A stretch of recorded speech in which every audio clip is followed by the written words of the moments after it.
So in my last video, I talked about truth. So I think that it's only natural that in this video, I talk about what is real. So what is real? If you look in a dictionary, you'll see that real and true are often interchangeable. And when talking about reality, I think that's correct. When people say that this is not real, it really means like this is not true. Now, if you have questions about this and whether or not this is true, please check out my last video where I say the truth of reality is not hidden. It's not only not hidden, it can't be. Now, another definition of real is the opposite of fake. So something that's genuine is real. And we can see this can be used when talking about a painting. So is this painting the real painting or is it a fake? Now, there's one last definition I found interesting. And it said, what is real is something that objectively, independently exists. Okay, well, if that's your definition of real, then nothing is real. And so then I can really understand why spiritual teachers say that this is not real. But I'm not going to talk about that. Instead, I want to talk about one type of experience that is often labeled unreal, and that's that of dreams. I think if you said dreams are not real, most people would agree with you. If you said dreams are not true, that seems a little strange. So, what is it about dreams that make them not true? So I made a list of reasons that people consider dreams to be not true, or sorry, not real. So first, time is very different in a dream. So it might go much faster or much slower. Things change quickly. There could be multiple times. So I might be someplace and it's here, but it's also when I was a kid. So characters can be multiple people. So it can be my sister and my coworker and my friend from school, all in the same person. Places can also be more than one. So this could be home, but also my school, also my office, again, all together. So dreams are less clear than this. More foggy sometimes, a little darker. Things can be very crazy in dreams, very strange. You know, you see in movies or TV shows when people are talking about dreams, or there's dream sequences and it's really, really strange. Yeah, those are obviously dreams. There don't seem to be any consequences, or there aren't any consequences. So I do something bad, I wake up, I'm okay. Or I hurt myself in a dream, I wake up and I'm fine. Dreams are personal. It's only me. Natural laws are different. So I can fly in a dream. I can't fly here. I can go through a wall in dreams. I can't do that here. Okay, there might be more reasons that you can think of why dreams are not real. But I think that's enough. So let's look at each one and see, do any of these reasons point to dreams being unreal? So first, it had to do with time. So time can go faster or slower in a dream. Well, don't we have that experience here? Where you're having a great time, you look at your watch and oh my God, 2 hours have gone by. It was so fast. Or you hear about people who have some traumatic experience, some accident, and time slows down. Are those unreal? Now, they might say the feeling was unreal or feeling was dreamlike, but it was different than this, but it's not actually a dream. They don't actually mean it was not real. Now, also, with time going faster and slower, where is the cutoff? So, if slow is real and then fast is a dream, at what point does it switch from real to unreal? Does that even make sense? Now I said things change quickly in a dream. Things can change quickly here. I can have a glass and I drop it, it's broken. That's fast. I can, again, if you have an accident, how fast do those things happen? There are atoms that can pop into existence and be gone in a microsecond. Are those unreal? Are those dreams?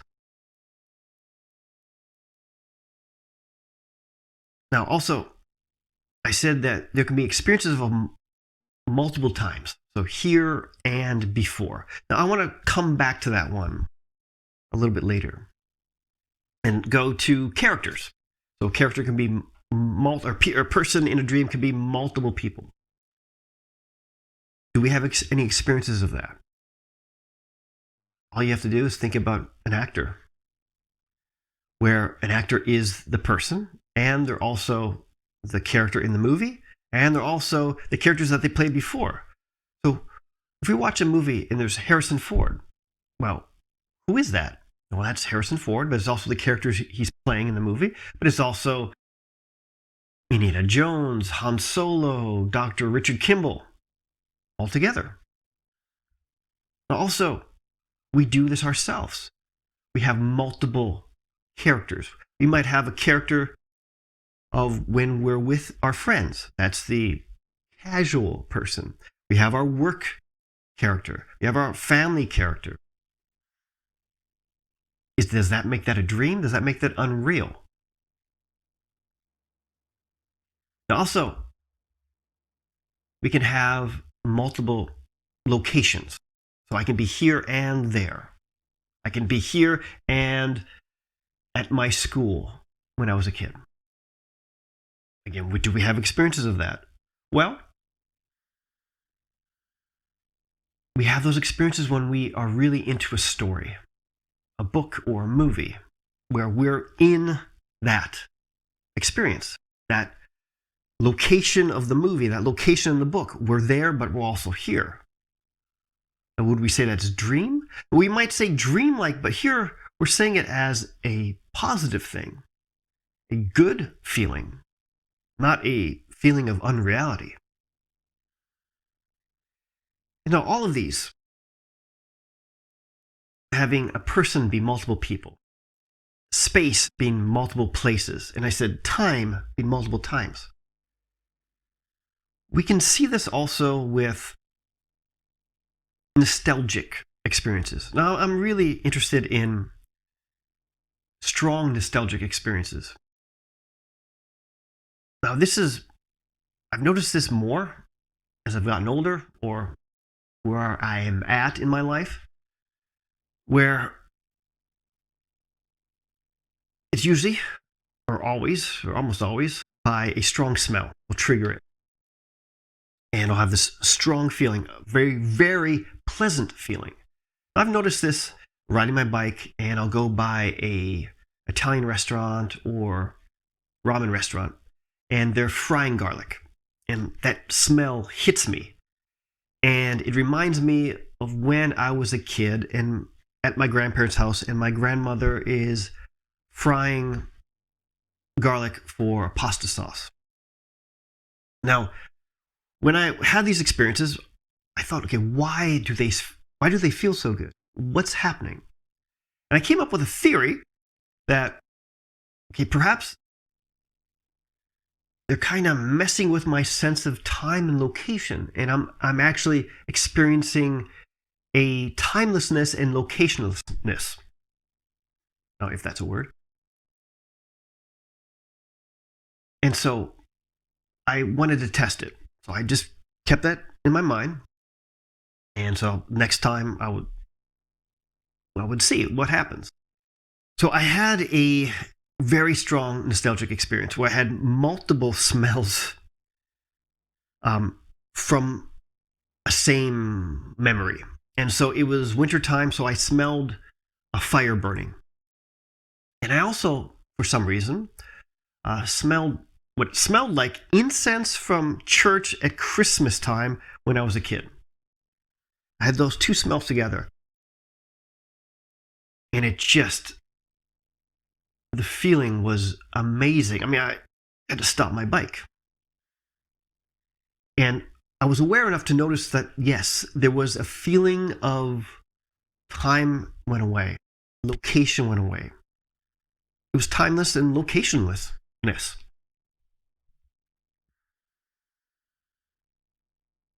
Now, I could say that this felt dreamlike, but again, this is a positive meaning. It certainly didn't feel unreal.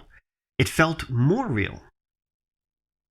I mean, this is something I think that is very interesting, and maybe in the future I'll make a video about it. But again, we have experiences of multiple people, multiple places, multiple times in this awake reality. It doesn't make it unreal. Also, there seem to be a lack of consequences in dreams. Meaning something happens in the dream and I wake up and I'm fine. Well, have you had any experiences where you've done something in the waking world and got away with it? Yes, probably. Did that make that a dream? Was that unreal? Also, when people say there's no consequences, there's a feeling of a dream happens and you see it as just a dream and it's not important. But of course, if you've paid attention to your dreams in your life, you know that this is not the case. Dreams can affect you. You can have a bad dream and it affects your day, your week. You have a good dream and you could also have the same effect. In one dream, I had another daughter for a matter of a few seconds in the dream. But in those few seconds, I had a connection with her and even had a story with her. Now, when I woke up, I missed her, and I missed her for quite a while. Now, if you say that dream was unreal, but the feelings were certainly not. The effect was certainly not. So the idea that there's no consequences, that doesn't seem to be the case. So again, this is not pointing to an unreality. How about dreams are personal? They only happen to me. Well, I'm here right now by myself. Is this a dream? Doesn't seem to be. I can test. Okay, no, my fingers didn't go through the wall, so seems that I'm awake. The last one I said is natural laws seem different. So in a dream, I can fly, go through walls. In this reality, I can't. But actually, I can. I can do dream-like powers, but I have explanation for them. So I can fly, but I fly by airplane. I can send my thoughts out, but I'm using a phone. And what we see is we have all these magical experiences, but we have reasons for them. Now, we can have the same in a dream.